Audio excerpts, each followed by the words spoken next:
ఫిబ్రవరి 14 ప్రపంచానికి ఇది ప్రేమికుల రోజు. కానీ భారతదేశానికి మాత్రం ఇది ఒక బ్లాక్ డే. 2019 ఫిబ్రవరి 14 మన దేశ భద్రత కోసం ప్రయాణిస్తున్న సిఆర్పిఎఫ్ జవాన్లు తమ విధుల్లో ఉన్నారు. కానీ ఒక పిరికిపంద దాడి వల్ల 44 మంది వీర జవాన్లు దేశం కోసం తన ప్రాణాలనే అర్పించారు.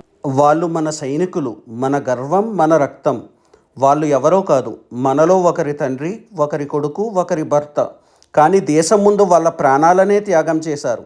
ఇది కేవలం ఒక దాడి కాదు, ఇది భారతదేశపు హృదయముపై దెబ్బ.